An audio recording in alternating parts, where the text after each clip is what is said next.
fluffy. Oh, she's shaking. And then the other one's name is Maggie May.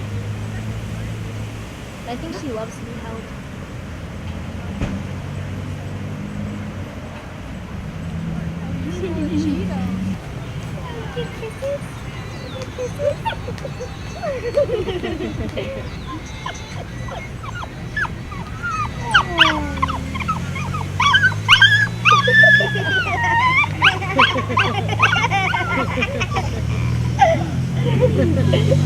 She's obsessed with the goats. They're going crazy. You are. We have a cat in the car too. Oh wow.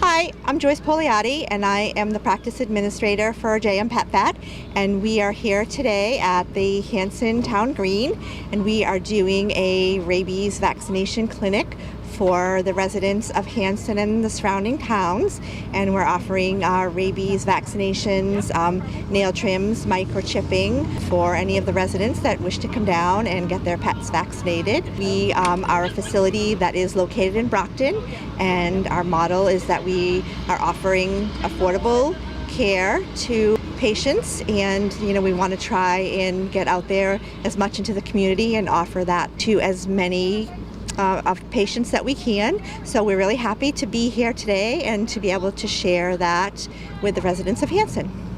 My daughter forgot to put a towel in it to begin with. So. Very handsome. This is Good boy. Good job. Good boy. You are done. All right. Here you go. Going home. That was fast. Mine used to run back in. Yep. There we go.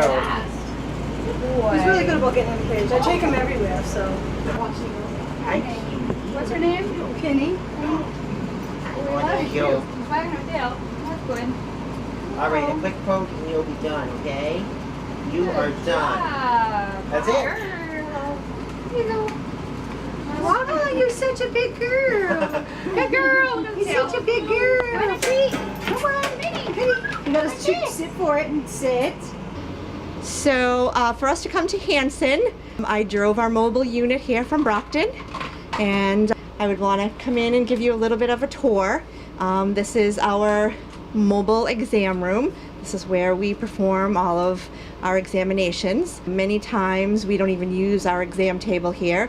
We a lot of times sit on the floor with our patients where they're a little bit more comfortable. We have our surgical patients can recover in some of our cages, which right now are sort of filled with some of our equipment because we had to drive over here and we didn't want everything to end up all over the floor. But we do have a full service surgical suite in the back with surgical monitoring, blood pressure, EKG. We have a lab back at our facility in Brockton, so we're doing pre-anesthetic blood work. And so we pretty much use this unit as our veterinary hospital, and that's one of the ways that we keep our costs down and make everything a little bit more affordable for our patients. And this is our doctor. This is Dr. Adam Page, and he is a favorite of our clients. He's been with us now for almost 2 years, and he always says that this is the best job that he's ever had, and I think that our clients would definitely agree that he's probably one of the best veterinarians that they've ever had. I definitely think that he's one of the best veterinarians that I've ever worked with. All right, thank you.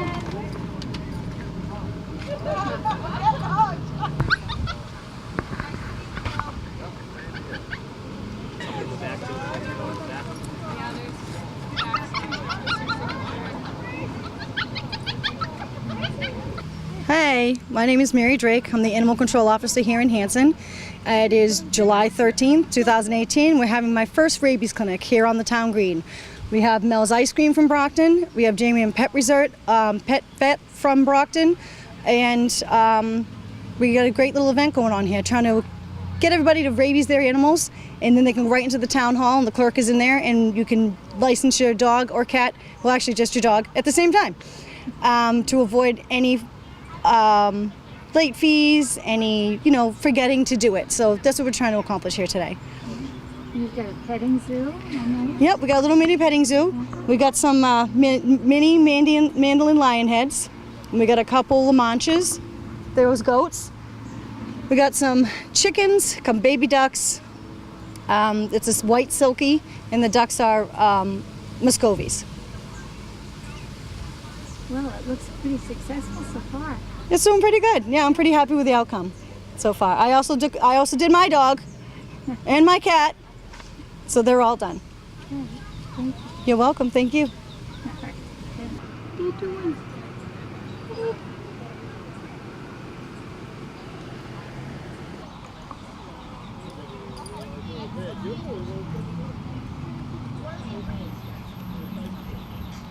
This is actually a horse bridle, and that's just rope. Works good. Hey, if you can get it to work, it's a good thing. Well, they're next to too skinny, so they choke if you put their leashes on them. Yeah. A lot of goats you can put a leash on. These guys need harnesses. They can't have it because they choke. They're too skinny in the neck. You like them? Yeah. Yeah, about them again? Oh, he's sniffing you. He likes you. He likes you. He's sniffing me. He likes to kiss you. Samuel. Samuel? Yeah. So cute. He points at everything. Give me a kiss again. Just like that. How old is he? Nice, 2. 2.5, yeah. The discovery age. Yep. Hey, I'm Wendy. sorry. Starting to get a little windy, yeah. Hey, Wendy. It is getting very windy. Very Wendy.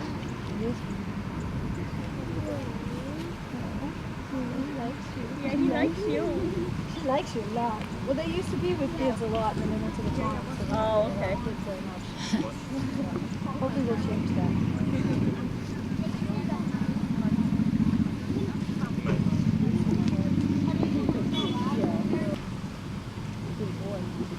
Is that what kind? Golden retriever. Ah, yeah. They're gorgeous. So even tempered too.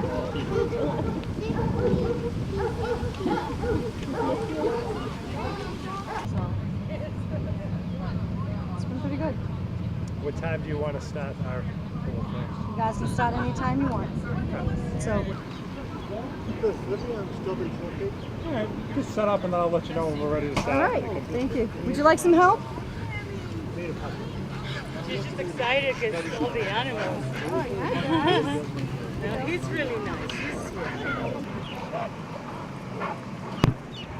sweet.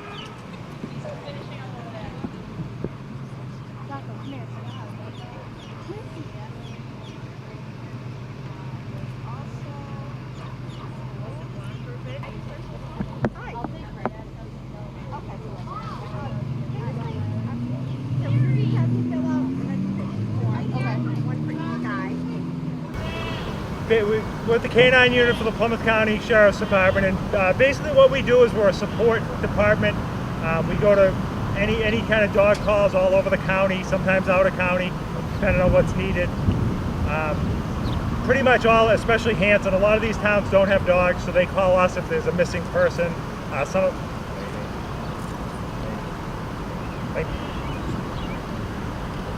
They call up us if there's a missing person, or if there's a crash and bailout where a bad guy runs away, or a breaking and entering where a bad guy goes away. So we do a lot of different things. First of all, the patrol dogs, which is what Arzo is. Arzo is about 3 years old. You're going to see him. You're going to see Colby, which is a 3-year-old silver lab. 3-year-old silver lab, and then you're going to see Lucky, who's a 3-year-old shepherd as well. Basically, what we do is, we have the patrol dogs, which go out and they look for missing children. They look for missing bad guys. The way all the training we do is basically with food for the most part. And what you'll see with obedience, you train them with food, it makes them happy. The dogs are in a good mood, they have fun while they're doing it, and they want to eat. So they generally will do what you want them to do. Sometimes the exception is demos. They know we're doing a demo and they can't get in trouble, so they fool around and do things they wouldn't normally do. Like that. We have a number of different things that they do also. The patrol dogs will look for evidence. He's a cross-trained dog, so he looks for drugs as well as evidence. So he knows all the different odors for drugs, and every time he finds an odor for drugs, we feed him on it. And the way we do that is we start off with 3 different odors of different types of, it's called a pseudo. And 3 different odors, and we put them all together, and they eventually touch a little canister that we hold, and they'll touch their nose to it. We feed them. Similar with tracking, we train them on tracking. We put the food on the ground and kick the ground in a little bit so they get used to the disturbance on the ground. And also, flakes of skin fall off you when you're walking around, hair, your own odor falls on the ground, and they get used to following the food, and at the end we have a food reward. And later on in the training we add a person at the end, so they know that sometimes they're actually looking for a person, not just their food. Like Naz said, the dogs are trained and rewarded with food. That's how they eat. So when they're off duty, we still have to work them. My lab is trained for ballistics, which is anything gun related, any gun odor, whether it's a shell casing, an actual gun, or any kind of gun powder. And he is also trained as a food reward dog as well. So he gets fed on the odor as well. As you can see how happy he is right now, he's just working, because he's spending time bonding with Naz as well as eating his food.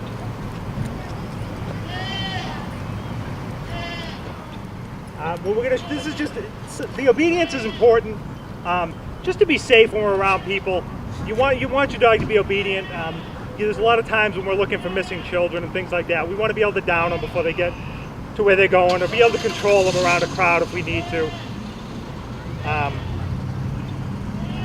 So the next thing we're going to do is we're going to have Scott's dog come out, who's a ballistics dog. His lab basically looks for any odor that has to do with guns, and the way we train the gun odors just like we do with the drug odors. We take every aspect of a gun oil, gunpowder, some of the materials that are used in a gun, and you crush them all down real small and you put them in a container. And at first, he's got to find that container. And once he gets more comfortable, he actually starts looking for guns. And we only feed him when he finds what he's looking for. So we have to be sure that he found what he's looking for, and then he gets fed. And that starts building that confidence up where he knows, well, I only get fed if I go out and look for a gun. If I find a gun, Dad feeds me. So that's basically how we train it. So they're always a little hungry. We don't feed them like a regular dog. They only eat out of our hands. They only eat when they work. Like Scott said, we have to work them in order to feed them. There's no other option. They start to learn real quick that if they don't find what they're looking for, they don't eat. So they very quickly get very good at finding what they're looking for because they're hungry. So I'm going to put him away and let Scott do his thing. Yeah, there's a number of things we look for in the dogs when they're doing a recovery of something like ballistics, which is firearms. There's definite behavior changes that you can see in the dog when he finds what he's looking for, and we basically look for those behavior changes. It might be a little head snap. So watch him very closely when he's doing what he's doing, because you'll see this. The first thing we look for is a head snap. A head snap indicates that he's in the odor somewhere. Then you'll notice the dog will actually start to really search around. A lot of dogs will wag their tail when they start to find the odor.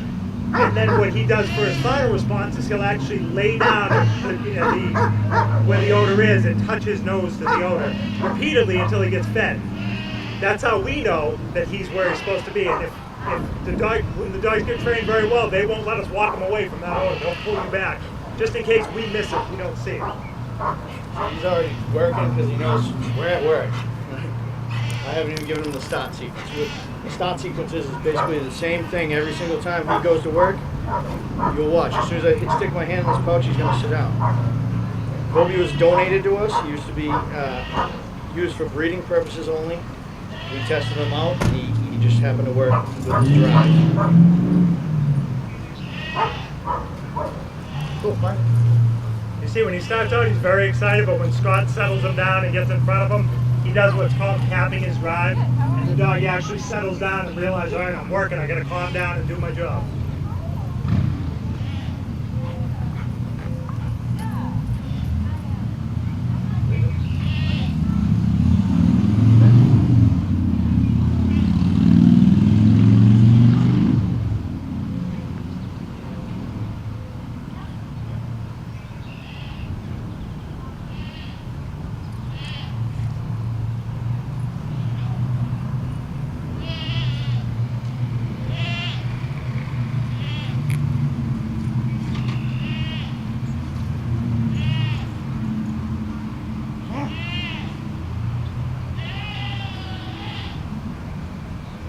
Okay, lay down.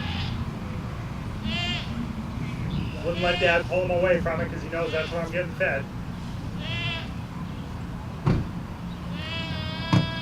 And when we're looking for stuff like ballistics or drugs, generally it's not the nicest house, or it's not the, the places are destroyed. So we could miss something if the dog doesn't say, no, I'm bringing you right back there. If they're not really definite on their indications, we can miss something. So we have to make sure that they only get fed when they do exactly the right sequence of indications.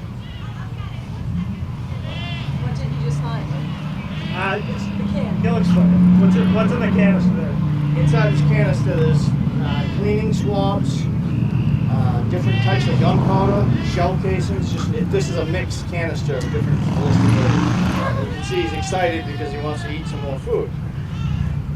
Basically, that's all we had. I put this out before you guys came over, obviously.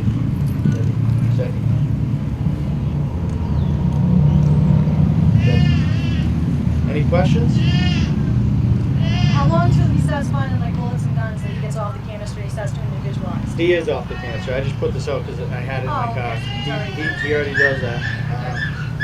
Him and I both went to it. I obviously, Rich had to go to, what was it, 14 weeks patrol academy, 10 weeks drug academy. I had to go to a 10-week academy with him for ballistics, and also 2 academies with my patrol dog. Do your dogs sleep in the house with you guys, or do they sleep in kennels? My dog's, he's spoiled, obviously, because he's a lab. But my shepherd, he comes in at night, but he has his own condo. Oh, that's fine. My dog, he comes in the house a couple times a month. He sleeps in the basement. He stays in an outside kennel, but he is super friendly. So he comes in the house with my kids, hangs out with them. But I don't do it too much because you don't want him to, with the patrol dogs, you definitely don't want him to get lazy. You don't want them to, when you say, hey, let's go to work, they sit on the couch and say, I'm not going to work, what are you kidding?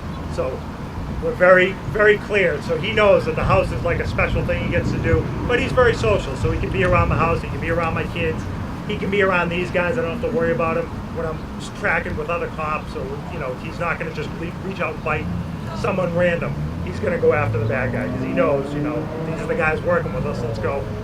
Different types of dogs aren't as good. There's all different types of dogs out there that are, good for different things. The shepherds seem to be able to turn it on and off. They know the difference.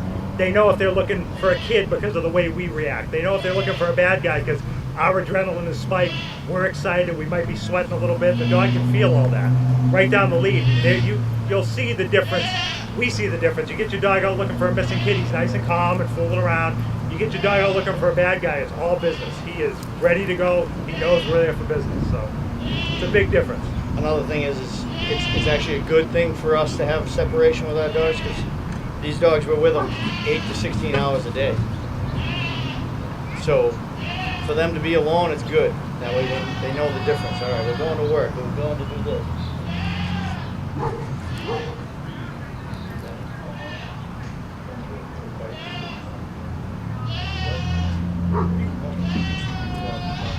Yeah. So the next thing we're going to do is going to be an apprehension.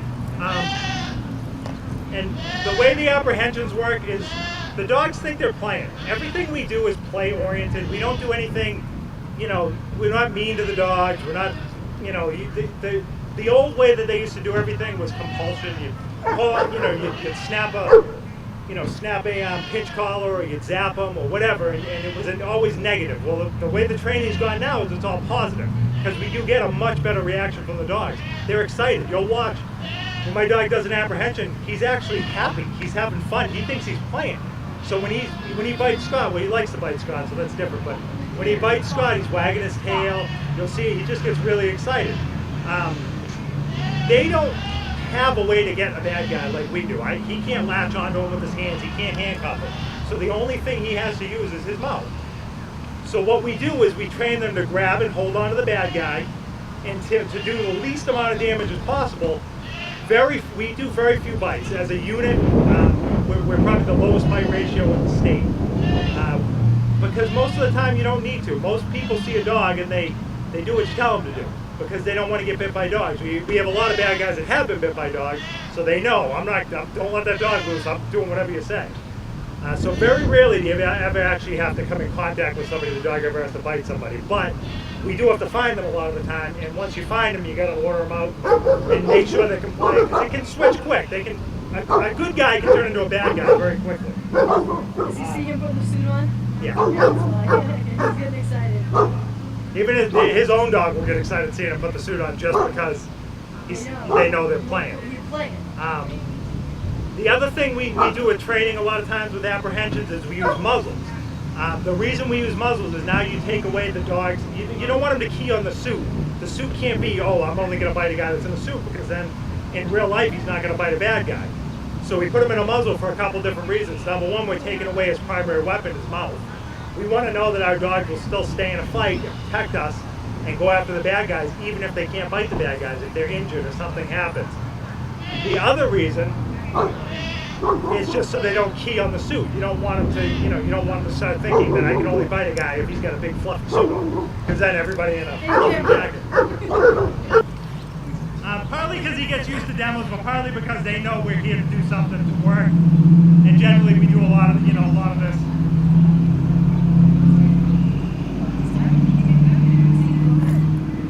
Sheriff's Bobby Canine, come on with your hands up. See your hands, bad guy. Sheriff's Bobby Canine, come on over here. I want to talk to you for a minute. Told me I could borrow this car. What's the big deal? Sheriff's Bobby Canine, come here. I want to talk to you. I don't want to talk to you. See your hands. What are you doing with the dog? See your hands, bad guy. See your hands. See your hands.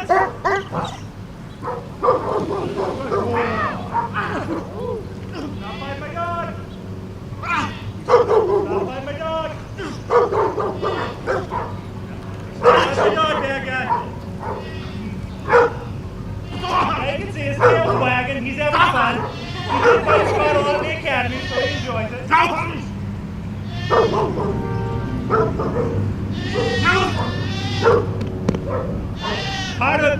You'll see me getting Scott to stay in the fight. I need him to know that when he bites somebody, I'm grabbing onto him too. I'm going to be fighting with him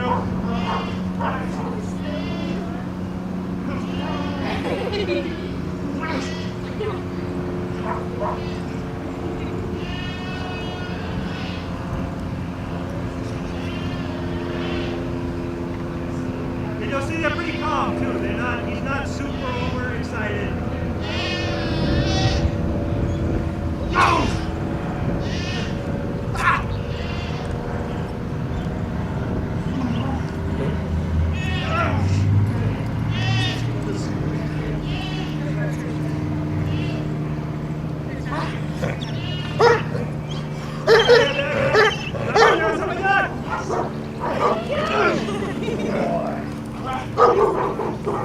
Stop biting my dog!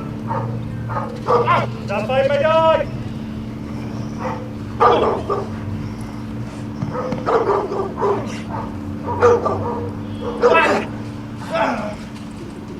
And all those noises that Scott's making reinforce that he's doing the right thing as he bites in. He makes noise when the dog punches in and does the right thing.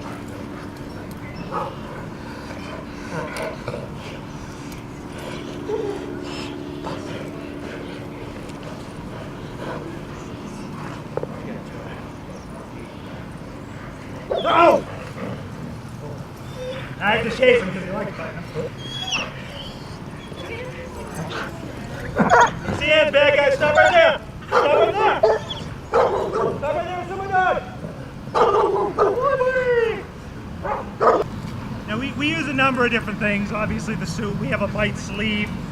We also, something we were using yesterday that we haven't used a lot, Yeah, get cut through. Did he get you good? The thing with the suit is you still feel it. You still feel the pressure, and every once in a while the teeth get through just a little bit, but it takes the majority of it off. Honestly, it sounds inhumane to whoever's in the suit, but it's actually better for the dog in our training because you're giving him a real reaction that he's going to get on the street. Basically, the suit we use mainly because you can get bit anywhere. And obviously, in this situation, I was just having him target my arm, but we learned that, you know, one of the things, and Scott's been to a demo school and done some training with it, you can make the dog target different things. We know that generally the dog targets something that's moving, that's kind of lagging out. If I leave my leg behind, he's going to go after my leg. If I move my arm a little bit, if you twitch your chest a little bit, he's going to go into the chest. So we can kind of target him, and using the suit's great because you can teach the dog to bite in a lot of different places. That way they're not limited. They don't only have to bite in the arm. If they find a bad guy and they can just see his leg, they'll grab his leg. You guys have any questions? who wants to go next? Oh, I was gonna say, do you ever train your lab to do that? No. He honestly doesn't have that kind of a drive in him. He's kind of a sissy. Although he acts pretty tough in the car. Yeah, he's a cage warrior. You can actually meet him if you'd like. But no, he's never been trained to do that type of stuff. Does he just like search for things? Maybe? He just trains. He's trained for ballistics. That's it. We found, and the trend has changed. Patrol dogs used to do everything. Search for ballistics, search for drugs, but now we're finding that the friendlier dogs, the friendly fine dogs that aren't trained in patrol, it's much easier. We can bring them in a school and we can search for drugs. We don't have to worry about them biting anybody. We can bring them in, you know, in a, you know, you might walk through a fairgrounds, or you might, you know, the marathon. Now they use dogs. They walk through the crowds, and these dogs are friendly, so you can walk them through a crowd and they're fine. They're working, but nobody can tell. They're sniffing every bag you walk by. They're checking the air. They're checking everything. But we don't have to worry about accidents because they're not patrol dogs. Any other questions?